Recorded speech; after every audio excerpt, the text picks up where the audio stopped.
샬롬, 찬양 한평생, 찬양으로 한 주를 여는 한 주간 평안의 생각, 속초 장로교회 우종범 목사입니다.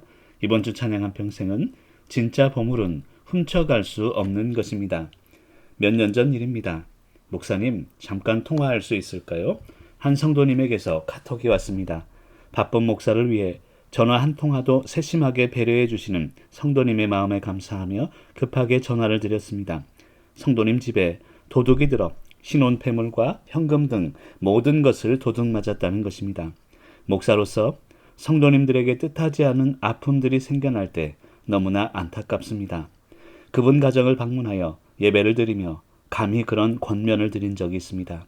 집사님, 진짜 보물은 훔쳐갈 수 없는 것입니다. 훔쳐갈 수 있다면 이미 그것은 보물이 아닙니다. 우리가 아까워하니 보물처럼 느껴질 뿐이지 도둑이 훔쳐간 것은 진짜 보물이 아닙니다. 하나님께서 우리에게 주신 보물은 훔쳐갈 수도 빼앗길 수도 없는 것입니다. 훔쳐갈 수 있다면 보물이 아닙니다.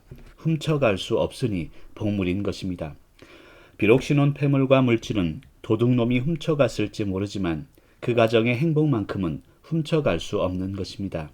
진정한 행복은 소유에 있지 않기 때문입니다. 존재에 있습니다. 많다고 행복하지 않습니다. 반대로 없다고 불행한 것도 아닙니다. 진정한 행복은 하나님께서 나에게 주신 나만의 보물을 깨닫는 데 있습니다. 브라질에 가서 사역을 할 때 한국말을 배우는 브라질 현지인들에게 가끔 듣는 말이 있었습니다. 한국 사람들은 늘 죽겠다 죽겠다라고만 한다라는 것입니다.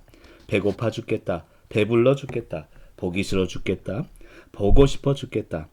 여러분, 죽을 것 같아도 죽지 않습니다. 물론 힘들고 어려운 각자의 상황은 여전히 존재하지만 그런 상황 앞에서 성도의 태도는 달라야 합니다. 믿음은 상황을 올바르게 해석하는 능력이기 때문입니다. 그런 의미에서 죽겠다가 아니라 죽게 있다가 되어야 합니다. 모든 것이 죽게 있음을 깨닫는 것이 행복의 시작입니다.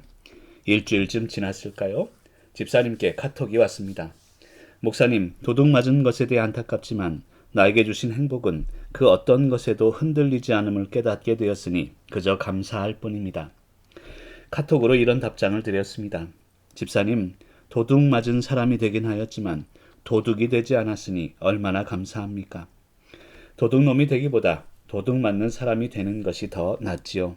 도둑 맞은 사람은 물질을 잃어버렸지만 도둑놈은 그놈의 양심을 잃어버렸으니 말입니다. 살다 보면 잃어버리는 것들이 생깁니다. 나에게 있어서 정말 소중한 것들을 빼앗겼다고 생각이 들 때가 있습니다. 하지만 하나님께서 나에게 주신 진짜 소중한 보물은 빼앗기지 않습니다. 그래서 소중한 것입니다. 100년에 한 번 날까 말까한 목소리를 지니신 리리코 스핀터라고 찬사를 받으며 소위 잘 나가시던 천재 오페라 가수 배재철 집사님이라는 분이 계십니다. 절정의 순간에 갑상선암으로 가장 소중하게 여기던 목소리를 빼앗기고 절망의 시간을 보내게 됩니다. 절정의 시간에 절망의 눈물을 흘렸지만 그 눈물을 통해 그분의 노래가 더 아름다워졌습니다. 목소리를 빼앗아갈 수는 있지만 그분에게서 노래를 빼앗을 수는 없습니다. 많은 사람들이 이야기했습니다. 당신의 목소리는 신이 당신에게 주신 보물이라고 말입니다.